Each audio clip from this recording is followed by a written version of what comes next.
মাহৰ মাৰ দেখি তিলে বেট মেলিছে।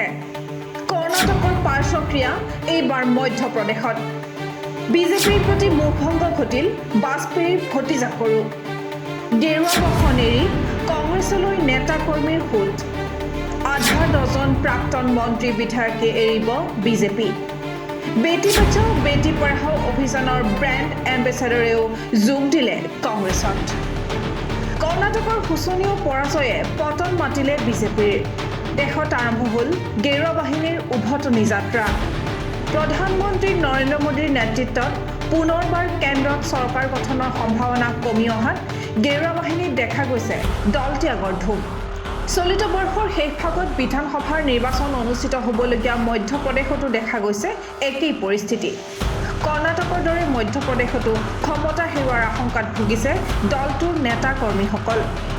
বিগত সপ্তাহত কেইবাগৰাকীও শীৰ্ষ পৰ্যায়ৰ নেতাই দলত্যাগ কৰাৰ পিছত পুনৰ কেইবাগৰাকীও শীৰ্ষ নেতাই সমৰ্থকসহ বিজেপি এৰাৰ যুঁজা চলাইছে। বিজেপি এৰি কংগ্ৰেছত যোগদানৰ প্ৰস্তুতি চলোৱা এইসকল শীৰ্ষ নেতাৰ ভিতৰত আছে আধা ডজন প্ৰাক্তন মন্ত্ৰী আৰু বিধায়কো। জানিব পৰা মতে প্ৰাক্তন প্ৰধানমন্ত্ৰী অটল বিহাৰী বাজপেয়ীৰ ভতিজাক তথা প্ৰাক্তন সাংসদ অনুপ মিশ্ৰইও শীঘ্ৰেই যোগদান কৰিব কংগ্ৰেছত। প্ৰাক্তন সাংসদ অনুপ মিশ্ৰৰ সৈতে একেলগে দল এৰাৰ বাবে সাজু হৈছে মধ্যপ্ৰদেশৰ প্ৰাক্তন মুখ্যমন্ত্ৰী কৈলাশ যোশীৰ পুত্ৰ তথা প্ৰাক্তন মন্ত্ৰী দীপক যোশীও। মুখ্যমন্ত্ৰী শিৱৰাজ সিং চৌহানৰ ঘনিষ্ঠ বুলি পৰিচিত প্ৰাক্তন বিধায়ক সুৰেন্দ্ৰ পাটোৱা, প্ৰাক্তন বিধায়ক নাৰায়ণ ত্ৰিপাঠী, প্ৰাক্তন মন্ত্ৰী গৌৰীশংকৰ চেজৱা আৰু দলটোৰ জ্যেষ্ঠ নেতা ভানুৱা সিং শেখাৱত আদিকে ধৰি বহু কেইগৰাকী নেতাই বিজেপি এৰি কংগ্ৰেছত যোগদান কৰাৰ প্ৰস্তুতি চলাইছে। লক্ষণীয় যে মধ্যপ্ৰদেশত গেৰুৱা দলটোৰ এনে বিপৰ্যয়ৰ বাবে মুখ্যমন্ত্ৰী শিৱৰাজ সিঙৰ লগতে বিজেপি জ্যোতিৰাদিত্য সিন্ধিয়াকে জগৰীয়া কৰিছে দলটোৰ জ্যেষ্ঠ নেতা ভানুৱা সিং শেখাৱতে। जोशी का जो विषय है वो मन को पीड़ा देने वाला तो है ही, इसमें कोई दो मत नहीं है। बहुत दुख होता है अगर परिवार छोड़ के कोई आदमी जाता है। उसके दो कारण होते हैं, या तो ऐसी परिस्थितियां पैदा कर दी गई कि वो जी नहीं सकता और लगातार एक के बाद एक अगर वो अपने परिवार का, अपनी प्रतिष्ठा का अपमान उसमें सहन करने की जितनी शक्ति होती उतनी सहन करता है, और नहीं तो फिर अपना रास्ता ढूंढता है। मैं समझता हूँ दीपक के साथ यही हुआ है। और जहाँ तक वर्तमान परिस्थिति में उसके साथ इस व्यवहार का, ये बात संगठन के संज्ञान में हम कई बार ला चुके हैं। आपने देखा होगा कि पश्चिम अपने निमाड़ और मालवा का जो बेल्ट है, इसी के कारण पिछली बार सरकार चली गई थी और हमने यही संगठन से कहा कि भाई इसके कारणों पे जाइए। जिन कारणों से सरकार आपकी पिछली बार गई थी, जो लोग इसके कारक थे, आपने उन पर कोई कार्रवाई नहीं की। बजाय उनको प्रताड़ित करने के या उनको यथास्थान भेजने के, आपने उनको पुरस्कृत किया है। ज्योतिरादित्य के साथ में कोई जो लोग चल के आए वो गंदगी लेकर के आए, और जो हमारी भारतीय जनता पार्टी साफ सुथरी थी उसमें गंदगी आके पसर गई। आज हम उसके परिणाम भुगत रहे हैं। आज जितना हमारे भारतीय जनता पार्टी के मंत्रियों पे कभी बहुत ज़्यादा भ्रष्टाचार के आरोप कभी लगे नहीं। अभी जिस प्रकार का भ्रष्टाचार हो रहा है, ये राजवर्धन के साथ में जितने लोग आए हैं, जितने लोग इन सिंधिया के लोग हैं, आज खुलेआम लूट मचा रखी इन लोगों ने, और बदनामी का कारण भारतीय जनता पार्टी बन रही है। जबकि भारतीय जनता पार्टी में इस टाइप के लोग नहीं है।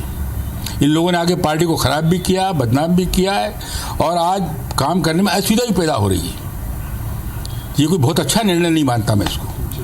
इन लोगों ने आकर के इस पार्टी के अंदर गंद फैला दी है, और इस गंद को इस बार आने वाले चुनाव में भारतीय जनता पार्टी के कार्यकर्ता हटा देंगे। इसकी विकल्प आदमी तभी ढूंढता है जब उसको अपने स्थान पर पर्याप्त मौका नहीं मिलता अपनी बात कहने का, और अवसर दिया दीपक जोशी ने भी पार्टी को।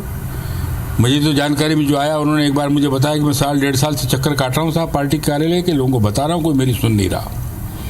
और मेरा जो प्रकरण है, मेरे कोई ऐसा मामला नहीं। मैंने भी पहले कहा, जब मेरे चुनाव में सभी लोगों ने गंद फैलाई और जानबूझ के एक डमी कैंडिडेट खड़ा करके उसको आर्थिक रूप से भी मदद की और पार्टी को हरवा दिया, और उसी कारण सरकार शिवराज की चली गई। मेरा बार बार कहना था कि आप इन लोगों को दरकिनार करिए, उनको आप पुरस्कृत कर रहे हो, उनको राज्य मंत्री का दर्जा दे रहे हो, आप उनको जिला अध्यक्ष बना रहे हो। आज जो उनको पालित पुलिस कर रहे थे, उनको जो फीडबैक दे रहे थे जिनको, वो तो आज के राष्ट्रीय नेता हैं आपके। उल्लेख्य जे এই সকল বিজেপি নেতাৰ উপৰিও মধ্যপ্ৰদেশত প্ৰধানমন্ত্ৰী নৰেন্দ্ৰ মোদীৰ অভিলাষী আঁচনি বেটি বচাও বেটি পঢ়াও অভিযানৰ ব্ৰেণ্ড এম্বেছাডৰ মেঘা পাৰমাৰে ইতিমধ্যে যোগদান কৰিছে কংগ্ৰেছত। বিধানসভাৰ নিৰ্বাচনলৈ মাজত মাথো 4-5 মাহে বাকী থকা অৱস্থাত শাসকীয় দলটোত হোৱা এনে গৰাখহনীয়াৰ বিপৰীতে বিৰোধী দল কংগ্ৰেছত দেখা গৈছে ব্যাপক উল্লাস। প্ৰাক্তন মুখ্যমন্ত্ৰী কমল নাথ আৰু দিগ্বিজয় সিঙৰ নেতৃত্বত ৰাজ্যখনৰ সকলো কংগ্ৰেছ কৰ্মীয়ে কঁকালত টঙালি বান্ধি সাজু হৈছে নিৰ্বাচনলৈ। এনে পৰিস্থিতি অব্যাহত থাকিলে কৰ্ণাটকৰ পিছত গেৰুৱা বাহিনীৰ হাতৰ পৰা যে আৰু এখন ৰাজ্য ওলাই যাব, সেইটো এক প্ৰকাৰ খাটা। National desk, NV live. আপুনি নাক কাণ অথবা ডিঙিৰ সমস্যাত ভুগিছে নেকি? আপোনাৰ যিকোনো নাক কাণ অথবা ডিঙিৰ সমস্যা সমাধানৰ বাবে সাজু city health clinic and diagnostic centre. ইয়াতে আপুনি লগ পাব নাক কাণ ডিঙিৰ বিশেষজ্ঞ চিকিৎসক ডাক্তৰ ৰতন মেধিক। ডাক্তৰৰ সৈতে পৰামৰ্শ কৰিবলৈ যোগাযোগ কৰক 84535596333 অথবা 845355964 নম্বৰত।